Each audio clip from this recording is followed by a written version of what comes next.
What's up guys, MegaDPAL here, and I'm bringing another Pokemon X and Pokemon Y Wi-Fi battle for you guys today. So today I'm against Tyler, aka Tylonius, and this battle I actually had saved up on my VS recorder from a long ass time ago, way before Christmas and the New Year, so it's actually a pretty fun battle which I enjoyed a lot, so I thought I may as well upload it and bring you guys this battle. So looking at team preview, I'm running this standard ass sand team. This is back in the time when I was trying to look for the real super competitive battles, like kinda I am currently now, I guess, trying to find the best battles I possibly can to upload. And my opponent's running a real nice looking team and a Pangoro on that team. Actually the first time I've ever faced a Pangoro, and I'm not too sure I've actually been against one since, but either way it's a pretty fun battle, so yeah, let's just get straight into it, shall we?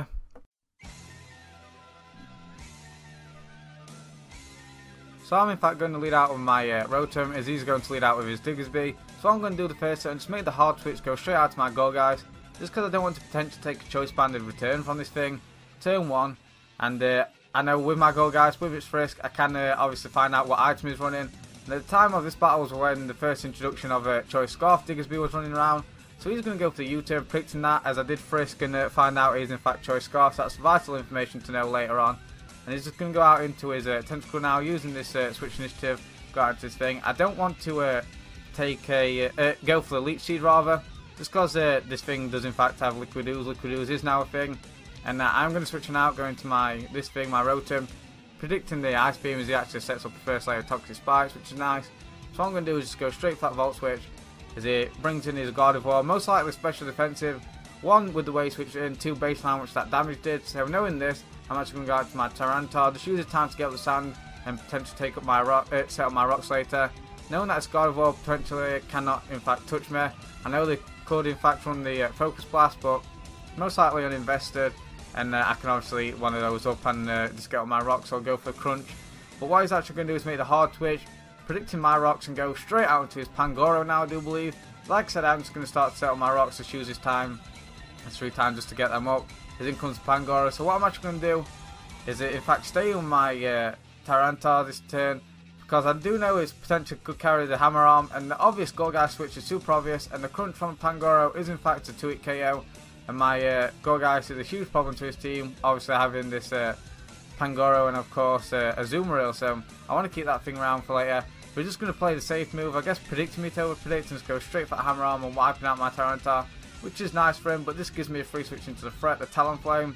So what I'm just going to do is actually go for the U-turn, being the safest play, choice banded, super effective if he does decide want to sack his Pangoro. But no, he's actually going to predict that nice to go out onto this thing, once again, that squid, that tentacle.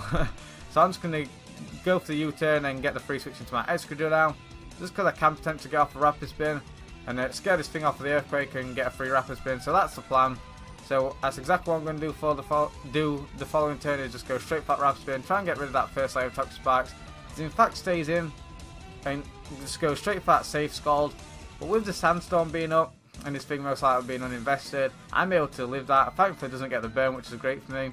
And the Sandstorm is just going to pit her out now, which is fine. But what I'm going to do is just go straight for that safe Earthquake. Is in fact going to bring in his Azumarill. Not the best switch, but then again didn't have too much it could potentially switch in on and stab Earthquake from an Excadrill. This is going to do a solid 75 to 80% to this Azumarill, which is really nice. Obviously fearing the obvious Aqua Jet, I'm just going to make the safe switch, go into my Gourgeist. Once again, just frisk his item, revealing the choice band, and like I said, the super obvious Aqua Jet. I can easily eat that up and just go from there. So what I'm actually going to do is just go for that Will-O-Wisp now, just because I do know his Tentacle is obviously his most viable switch into my Gourgeist, so that's why I switched into earlier. So I can get a Will-O-Wisp off and start to get a bit more residual damage, because I can't obviously go for Leech Seed, because like I mentioned, Liquid Ooze is in fact a thing. So I can always just start to try to negate some of his recovery back from the Black Sludge with the burst. So that's nice for me. So what I'm going to do now is, in fact, I'm pretty sure I'm actually going to stay in and just go for the Seed Bomb. At this point, is actually going to set up a layer of Toxic Spikes. But I do go for that Seed Bomb, do a nice bit of damage. My plan was just to go for the Seed Bomb rather, get a bit of damage onto the point where I could potentially, after the burn, take out his Tentacle with a Rapid Spin from my Excadrill. So that was the plan. Is that, like I said, he did in fact set up his first layer of Toxic Spikes. So knowing that, I'm actually going to go straight into my Excadrill now. Picked him to go for the second layer. He's obviously not going to go for a Scald on the Gourgeist, but he's actually going to go for a Sludge Bomb incidentally, which also works out nice for me. But After the black sludge coming up and obviously the burn damage, I'm hoping and praying potentially this rapid spin could kill.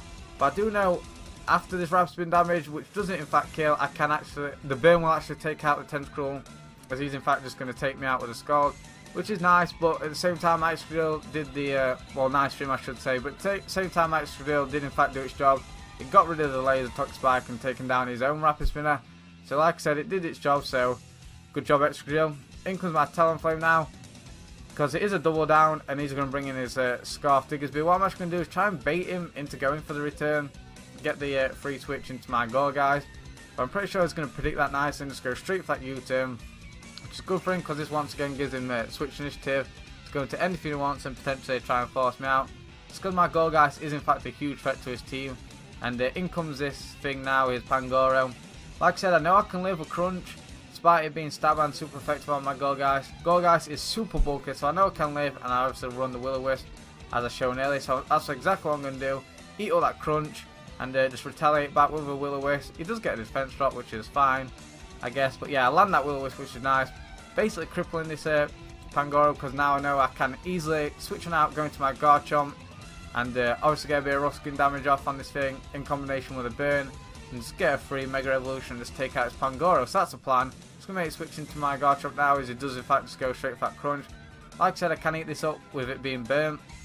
Once again scores a second defense drop, which obviously doesn't matter too much in the long run.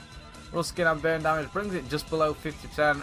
More than enough where my Garchomp can in fact just go straight for that Earthquake and wiping out his Pangoro. So that's exactly what I'm doing. Mega Evolve, Earthquake, take down this Pangoro, which was potentially a threat. But yeah, still nice to see, and down goes that thing. In comes his Azumarill now. I do know I can easily sponge up an Aqua Jet from this thing, but at the same time, I don't want to. I need to keep my Garchomp nice and healthy, because I'm potentially going to be forced to take hit from his Diggersby later on in the battle. So knowing that he's going to go straight for that safe Aqua Jet again, as I bring in my Gourgeist just to eat that out. And now I believe I'm just going to go straight for that Seed Bomb. No one's going to switch on out of there, or just on the off chance wants to sack a Azumarill. In comes his Gardevoir. A little unfortunate, as you will see, I do in fact score a critical hit, which was a whole lot to this Gardevoir. But at the same time, this Gardevoir wasn't too much threat, just because I do have my Talonflame and my Garchomp to easily check this thing. But because of that crit, it's going to enable this following Shadow Sneak to take out the Gardevoir. So it's a little unfortunate, but at the same time, I don't think it really resulted in the end score changing. So that's nice, as I also get a bit of leftage recovery and take out the Gardevoir now. He gets a free switch into his Mega Alakazam, I do believe. He's just going to go straight for that Mega Evolution, as I'm in fact going to go for that Shadow Sneak. So the crit did matter because I'm able to get off a free Shadow Sneak on this thing, which is obviously super effective. Going to do around about 50%, I do believe, which is nice. And he's going to eventually take out the Gardevoir with the Psychic. So I'm pretty sure he's happy to take down my Gardevoir, my Gourgeist rather, at last. So this gives me a free switch into Talonflame. Like I said, I can easily check this thing, and he's in fact just going to sack his Rescue Rabbit, that Yu-Gi-Oh reference, his Azumarill to the Stealth Rock damage, which is good for him, gives him the free switch back into his Diggersby. And I'm pretty sure the range of HP, even after this second Stealth Rock incoming damage, that my Choice Band Brave Bird doesn't in fact take out the Diggersby. So I'm just going to make the switch go out to my Rotom just as Death Fodder at this point, because I need to keep my Talonflame round for his Alakazam. And this obviously gives me the free switch into my Garchomp the following turn. So like I said, just see what he locks himself into. Sack my Rotom, he does in fact lock himself into the return.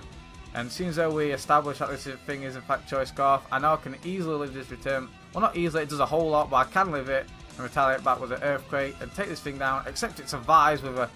That must be 1 HP surely. It's going to retaliate back with the return and wipe out my Garchomp the following turn. So this is fine, as I'm down to my Talonflame, but he does in fact have his Diggersby and his Mega Alakazam, both of which are going to easily get revenge killed by my Brave Bird. So that is going to be the game.